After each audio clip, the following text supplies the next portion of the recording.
seven sisters, and you have to include Sikkim now. So that's the eighth state.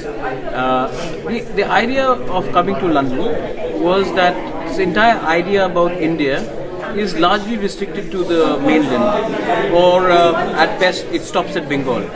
So it's very important for us, the indigenous people, the tribals of the Northeast, also to come out and speak. Trade is only dealt largely in big cities or bigger states, and if you have to look at the possibilities of Britain investing in India, we should also look at the Northeast. Chinese are not allowed to invest there. The Japanese have invested, but if you look at eastern boundaries, it's far more amiable. We are connected through Myanmar, we are connected with Bangladesh, we are connected with Bhutan, we are connected all the way till Thailand if you take the Stillwell Road.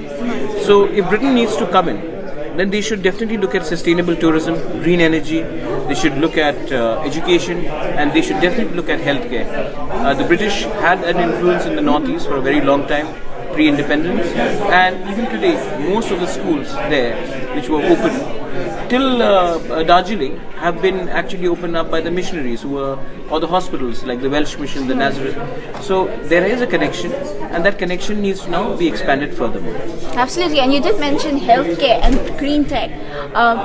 The UK has a huge focus in these areas. They're looking at these collaborative partnerships with India. Again, it could be government to government or companies to companies. What is it that you would expect the UK to contribute towards these sectors? I think the UK needs to engage with government to government as well as to public. If they want to have a deeper root, then nothing like education and healthcare. That touches the lives.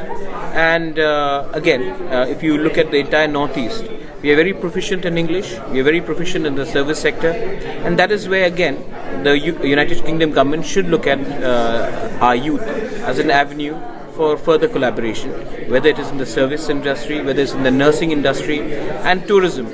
Tourism is something which the UK could also look at very strongly. I'm quickly going to bring this issue of regulation, because this is very important in establishing any relationship. It's also a red flag that has been raised here. 8 states in the Northeast.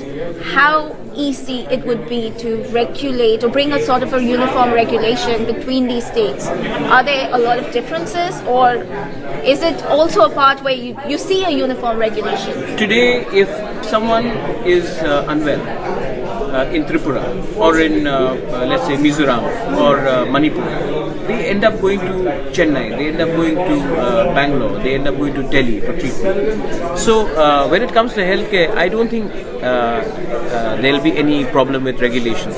We would welcome that. In terms of employment, many of our nurses they're not only from Kerala, they're also from Manipur, they're also from Nagaland, they're also from Tripura, and these nurses are actually very well trained in healthcare, so they could be employed even